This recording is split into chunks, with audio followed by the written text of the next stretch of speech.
Hi, thank you all for joining us here today. My name's Allie, this is Kendall, and this is Garrett, and today we're going to be presenting to you the evidence-based treatment and prevention of postpartum depression. We chose this topic because it deeply resonated with us because of how impactful and common this mental health condition is, and not many people realize it. Today we're going to be going over the risk factors, early detection methods, prevention strategies for this depressive disorder, and ways in which we can increase awareness and get the information out there about this disorder. Our biggest goal here today is to raise awareness and provide compassionate, informed, and well-supported care to the individuals who are affected. Today, you were handed out a colored card when you walked in the door. I want you to hang on to this because we're going to use it for an activity later. You will also need a mobile device. We have a few quizzes that use QR codes. If you do not have a mobile device, don't fret. We will go over this as a group together after a few minutes, okay? So starting off, we're going to take this pre-quiz and test your knowledge on postpartum depression, okay? I'm going to give you a few minutes. Let's take the quiz and then we'll go over it together.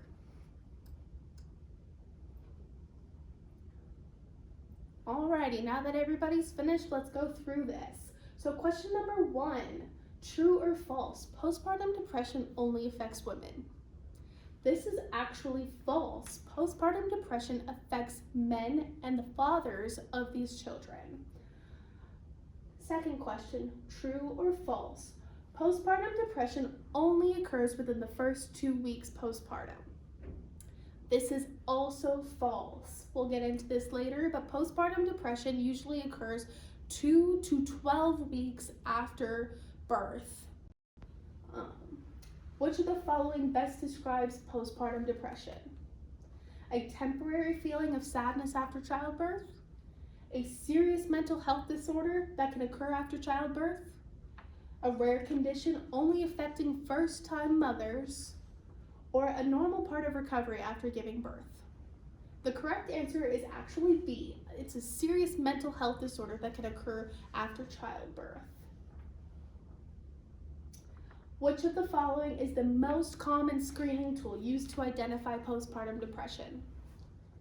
The Edinburgh Postnatal Depression Scale, the Patient Health Questionnaire 9, Hospital Anxiety and Depression Scale, or the Columbia Suicide Severity Rating Scale. Although you see most of these screening tools used in everyday practice, the Edinburgh Postnatal Depression Scale is specific to postpartum depression and is the most common screening tool used to identify this disorder. All right, last but not least, which of the following is a factor that can reduce the risk of postpartum depression?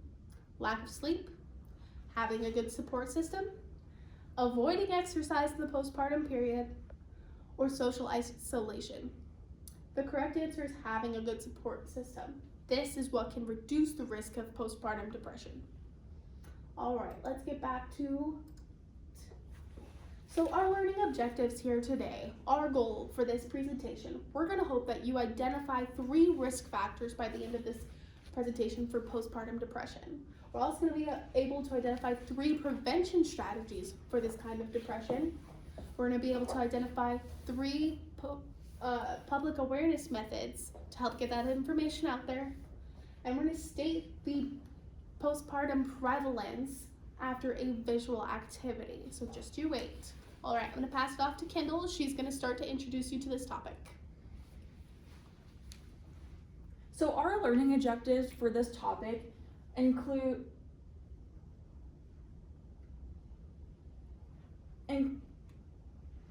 our introduction includes our definition of postpartum depression. So within postpartum depression, it is a mood disorder that happens after childbirth. So with that, common symptoms include persistent sadness, fatigue, anxiety, and difficulty bonding with the baby, as far as states. So postpartum depression impacts 12 to 16% of women, along with 4 to 25% of all men, as Robin states. So this condition is underdiagnosed, it is misunderstood, and has a potential to interfere with the parent and child bonding. After childbirth, many view the postpartum period as a very joyful experience. although many parents will suffer with hidden emotional struggles. Our outcomes for this presentation is to make those aware of the prevention strategies along with our early detection and with our our public awareness. So with this being said, with these outcomes being stated, our hopes is that those parents that have struggles with postpartum depression will feel seen, supportive, and empowered to seek help if indicated. Moving forward from that, I would like to talk about our thesis statement. So with our thesis statement, postpartum depression is a significant mental health condition that is quite common and very serious. Early detection, prevention strategies, and increased public awareness are essential for improving parent, infant, and family outcomes. With these outcomes being stated, I would like to talk about moving forward with our following slide of parental manifestations to look for with these outcomes of postpartum depression.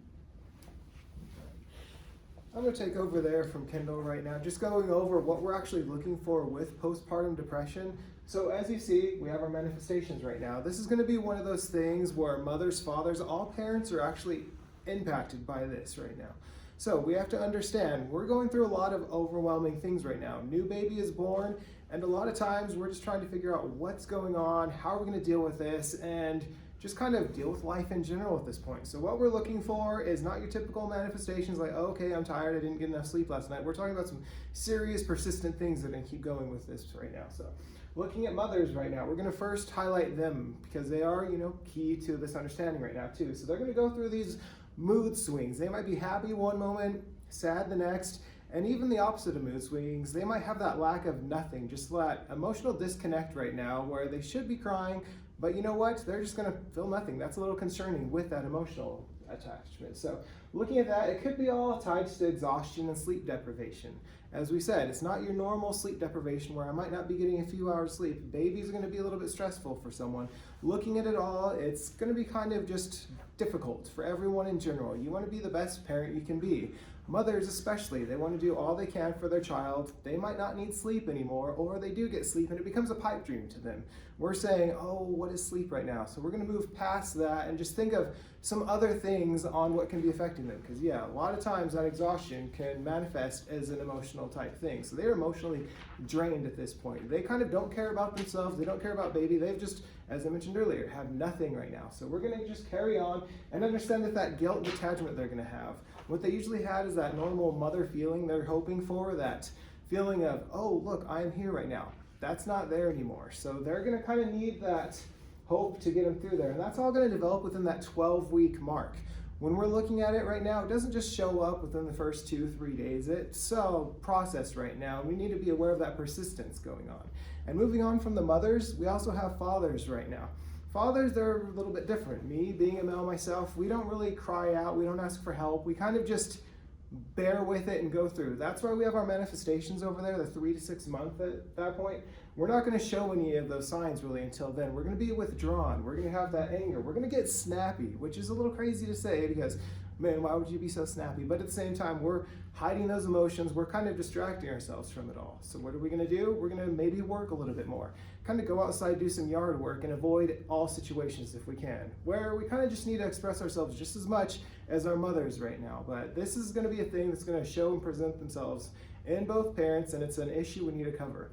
And moving on from that manifestations, we're going to have to be able to identify the different symptoms associated with depression and what's going on after the baby's born in this postpartum area right now. So going to classify these ones, we have baby blues, postpartum depression, and psychosis. When we're going over this, we're going to start off with baby blues. This is something that pretty much 80% of mothers experience. It's a common thing, and it's often just gone over with a bit of sleep and carrying on from there. That one will last anywhere, as you've seen, from 2 to 3 days, and it could last up to 2 weeks. After that, though, it's a little concerning. So think of mild, brief, and short term. So that's going to be baby blues right now. Moving on to postpartum depression, we're going to have a little bit more intense, long lasting, and it's persistent is how it's going to be described. That's going to be 2 to 12 weeks. It may last up to a year, and that's going to be 3 to 6 months for men right now.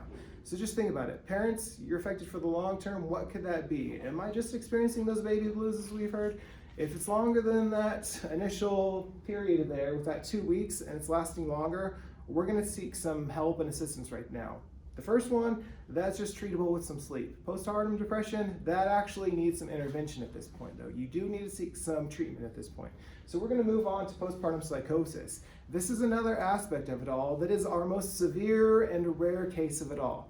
This one we classify as a medical emergency, mental health emergency for the mother at this point. So we're going to have symptoms of hallucinations, paranoia, obsessive thoughts, and risk for harm. We're talking about risk for harm for the mother and the baby. These hallucinations, they might present themselves as voices in their head telling them, you need to care for your child a little bit better. How are we going to do that? They might have some abnormal ways they're going to do with this, which may actually cause a lot more harm than good for this child at this point. So we need to move on from that, understand these things, and just be aware of what could seek for the treatment and what needs to be treated. And able to treat all these things, we need to look past all that and actually see what we can do to actually screen for these.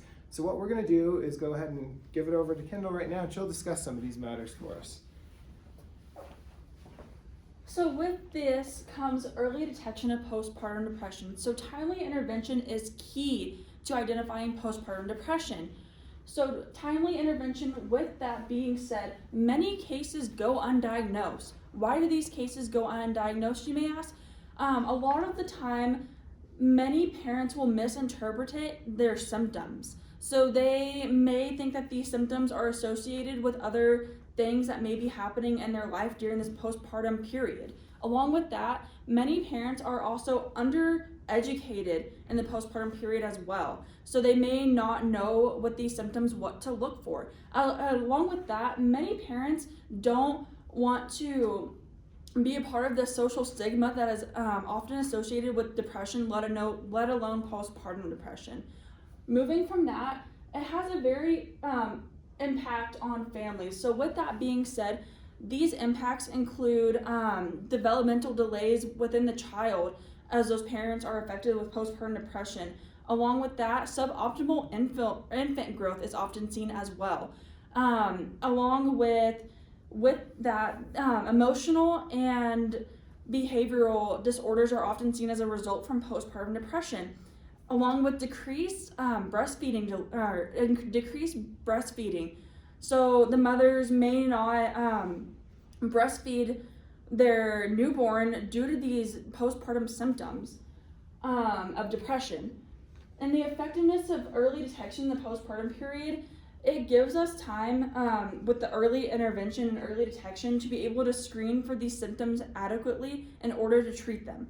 So moving along to that, screening for PPD. So many healthcare providers at child visits will give the parents who attend the visits along with the child the Edinburgh Postnatal Depression Scale. So this scale is a 10 question tool used for our early detection of that postpartum depression.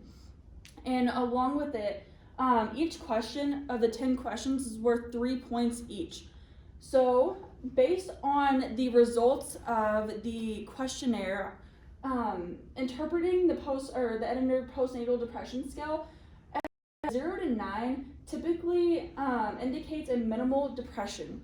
And along with that 10 to 12 also indicates that mild depression.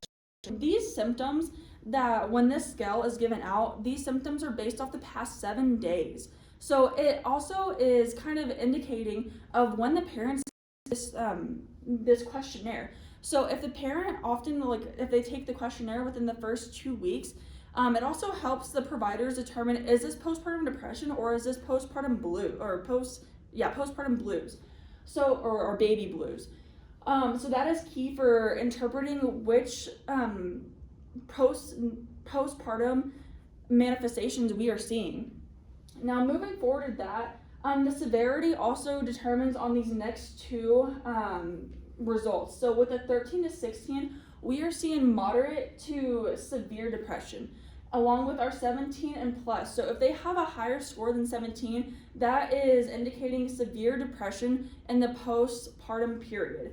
And like I said, this screening is very beneficial for providers to use at those child visits to often indicate, is it postpartum depression, is it postpartum blues, when was the survey taken, how along in the postpartum period is the mother. moving forward for that, we'd like to discuss our effective prevention strategies for postpartum depression. So with prevention strategies, it's one of those things you want to prevent those signs and symptoms of postpartum depression and all of the associated negative manifestations that are associated with this condition from occurring. So what we're going to go ahead and start with is psychological interventions. These are going to be key. We can kind of go over some of these before even having a baby. This is one of those where you're trying to get everything set before pregnancy, and then just be aware of some of these markers that you might be prone to as a parent. A lot of times we seek counseling before birth and then maybe even after if we have some underlying issues that need to be addressed. So going over some of these things, we have cognitive behavioral therapy. This is one of those things where you might have some negative thoughts. Oh my goodness, my child is reliant upon formula right now. That's going to be a tough one for some mothers who want that holistic approach towards raising their child, and they want to have as much input and effect on that child as they can. But instead of saying, hey, look, my child's dependent on this, be like, you know what?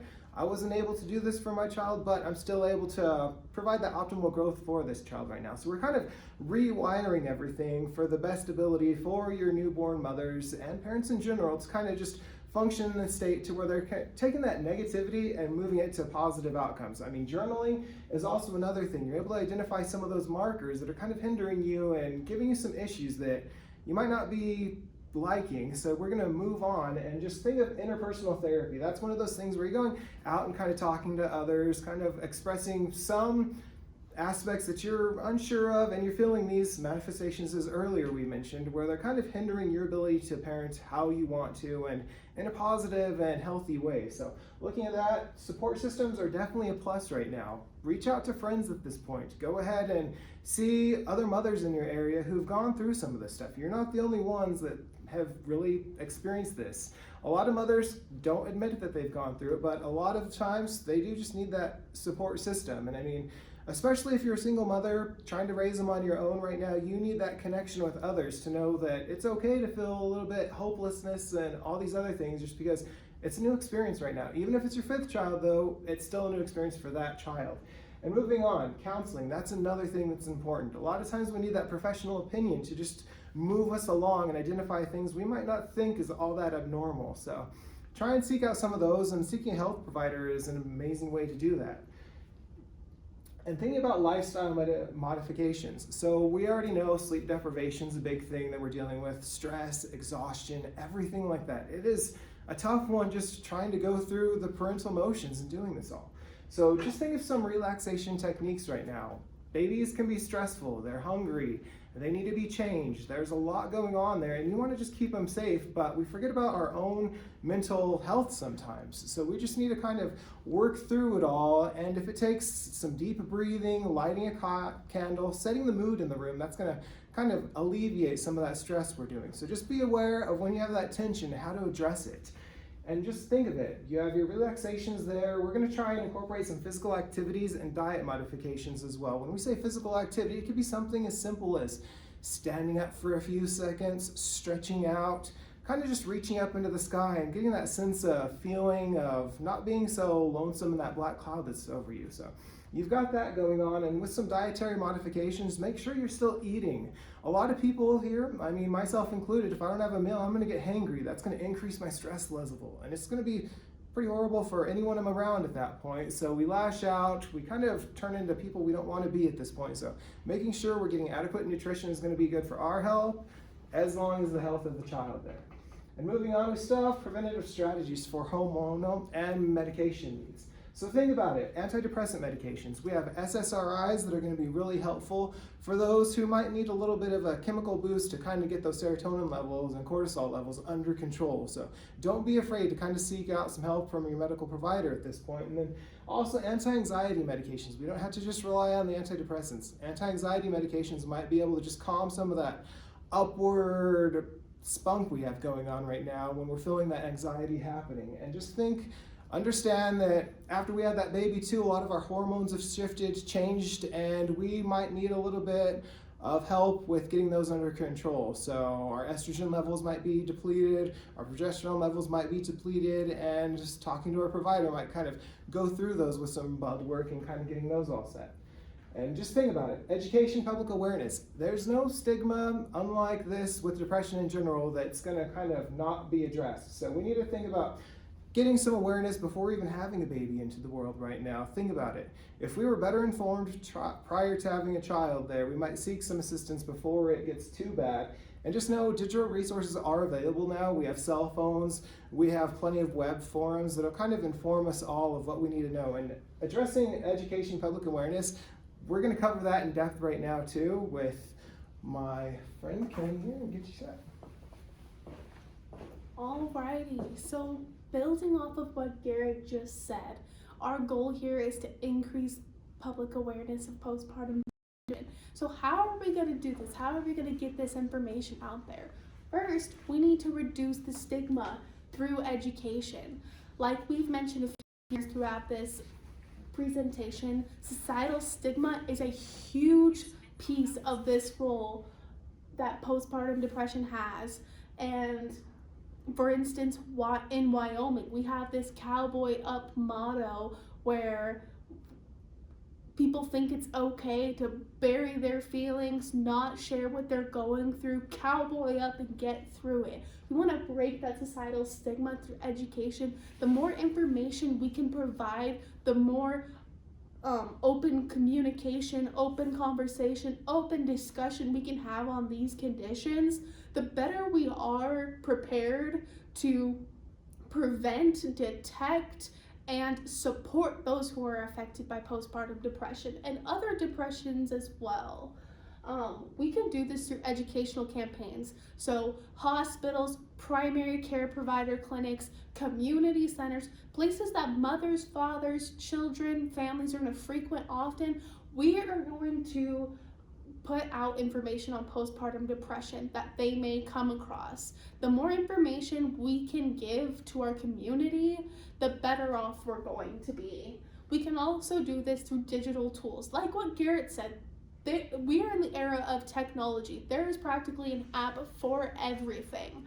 For instance, there is an app called Smart Moms. This is an app that connects mothers specifically. I bet you it could include fathers too if they wanted. And it pretty much facilitates the conversation. If mom is deep down in her depressive state and doesn't want to leave the house, she can jump on Smart Moms, not only track her depressive symptoms, her moods, the symptoms she's suffering, the anxiety, the fear, the guilt, the detachment. She can track those like you would tracking a menstrual cycle with flow. But she could also reach out to other moms, other families who have struggled with postpartum depression or are currently struggling with postpartum depression. This also leads into the power of personal stories. If a mom doesn't feel comfortable sharing what she's going through, listening to somebody else who has gone through it helps her feel that it's okay to be feeling how she is and that she's gonna get through it. Also, being able to voice these feelings, name them, acknowledge them, and use maybe some cognitive behavioral therapy, that positive rewiring, saying, yes, I'm feeling this way, but it's not gonna last forever. Getting over that hump, acknowledging these things out loud helps our parents and our families get through this mental health condition. More importantly, we need to include the fathers in the conversation. When we think postpartum, we think mom. She just had that baby. She's the one going through hormonal shifts. But the fathers are also going through these hormonal shifts, as we've discussed. And there's not very many studies out there that include the fathers in the conversation, and we know they're effective. So we need to increase our public awareness of postpartum depression and include them in that. How can we help fathers get through this too? How can we prevent them from having exacerbated depressive symptoms? How can we get ahead? How can we prevent? And how can we spread our information out there? Alongside that, we need to have culturally sensitive messaging. As nurses, we know that culturally different backgrounds respond to education differently. So we want to get our information out to the community. How are we going to do it? We're going to do it culturally specific so that we hit our targeted areas and help everybody, not just certain groups. We need to make sure we're culturally sensitive so that everybody feels the support, the empowerment, feels heard here today. So the big picture here, like we said earlier, we want to provide that compassionate, informed, supportive care for people who are impacted by postpartum depression. And we want to normalize this conversation. Mental illness is not a weakness. It's a strength when you guys overcome it, because these depressive symptoms, they are hard. The hormonal shifts, they are hard. This is a hard thing that you're going to get through, and we just want to emphasize that. So moving on from that, we're going to wrap it up. Let's take a little break from this lecture. I'm going to engage you guys in an activity. When you guys walked into this presentation today, you were given a colored card. Please find your colored card, and we're going to do a quick activity, okay? This activity is designed to show how many people are truly affected by postpartum depression. As we know, it is not a well-known condition that affects us. So, if you have a red card, I want you to stand up or raise your card up if you don't feel like standing. If you have a red card, you were affected by postpartum depression. You had postpartum depression. You went through those same feelings of anxiety, fear, guilt, detachment, flat affect, just not down in the ditch. You were not feeling great and you needed some help. Take a look around. Notice how postpartum depression does not discriminate. Both men and women in this audience were affected. Your peers, your nursing friends, your best friend. It can happen to anybody. So we just want to emphasize that. So this is going to be our 12 to 16% of the population that was affected. Now, if you have a yellow card, I want you to raise your hand. Red cards, keep your hands raised as well. Take a look around. Yellow cards represent the population at risk for postpartum depression. You may not have postpartum depression, but you're at risk for it. You could have it later. Look around. How many people in this room are touched at least by postpartum depression, at risk or had it? Shocking, isn't it? All right, finally, green cards. You guys are all clear. You did not have postpartum depression in your lifetime, nor were you at risk. Notice how small the population in this room had green card compared to the overwhelming red and yellow. It is shocking to see the statistics actually in action. All right, so let's wrap it up. To review, we want to recognize the importance of postpartum depression. This is a serious mental health condition that affects a lot of people, and we need to normalize that conversation. And how are we going to make an impact on postpartum depression? Through early detection. We want to get ahead of these symptoms before they get severe, before these parents are truly struggling and feel like they're alone and could result to desperate measures. We want to make them feel seen and supported and get ahead of the symptoms. We're going to do this in our well baby visits through that Edinburgh postnatal depression scale. We're going to screen our parents. We're going to check in with them, see how they're feeling, and identify postpartum depression early. We're going to implement self-care prevention strategies. Mental health is important, and as much as the baby is important, parents need to prioritize themselves as well. We can restructure their thought processes through cognitive behavioral therapy, make them feel supported, say, I'm feeling really terrible right now. These are the things I'm doing well. My baby is healthy, I'm healthy, we are doing well. We're going to go through relaxation techniques, give those parents a chance to take a break, take a breather, focus on themselves, eat good, get some physical activity. If they need to, go through some therapies, hormonal therapy, antidepressants, anti-anxiety, things to help prevent the depression from getting severe.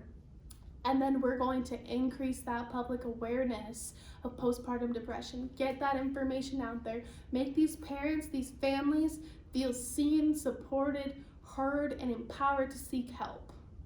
So, what did we learn today? Let's take another quiz. Let's take out our phones, scan the QR code. I'll give you guys a few minutes to take the quiz, and we'll go over it once again together. Alrighty, now that we've had a few minutes, let's go over this quiz. So, which of the following is not a method to increase public awareness of postpartum depression? Anybody have any guesses? Moms-only educational campaigns are not an effective method to increase public awareness of postpartum depression. And we chose this answer because we want to have all-inclusive educational campaigns. It's going to be directed at both parents, not just moms. Which of the following is a complication of impaired parent-child bonding related to postpartum depression? We have decreased breastfeeding rates, developmental delays in children, behavioral disorders in children, and suboptimal infant growth. All of the above is the correct answer. These are all complications the child can face if they have a parent undergoing postpartum depression. It's that lack of support and care and love that they need that they're lacking when their parent is in that depressive state. It can have a huge impact on babies. Which intervention has been shown to be effective in treating postpartum depression? It's not exposure to blue light therapy, believe it or not. It is actually cognitive behavioral therapy. Rewiring the brain, positive reinforcement, acknowledging what we are doing right, and restructuring that thought process. That is how we're going to treat postpartum depression. Which of the following lifestyle modifications has been shown to play a role in preventing postpartum depression? Practicing open communication, engaging in relaxation practices, physical activity, or diet rich in omega-3 fatty acids and vitamin D. This is part of that nutritional support we were talking about. All of these answers are correct. These are all lifestyle modifications the parent can implement to help prevent postpartum depression and promote self-care. All right, which time frame do symptoms generally appear in women and men within postpartum depression?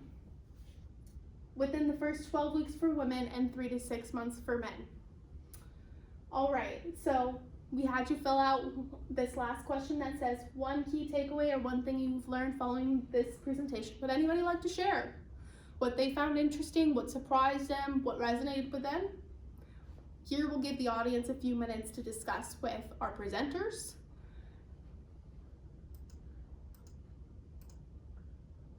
And then here we will give the audience the ability to answer or to ask any questions they may have following instruction and provide clarification on the information we presented today. Here are our resources, all the studies we use to conduct the research and formulate our capstone presentation. Thank you all for coming and listening to us today. We really appreciate it. Hope you all have a great rest of your day. Thank you.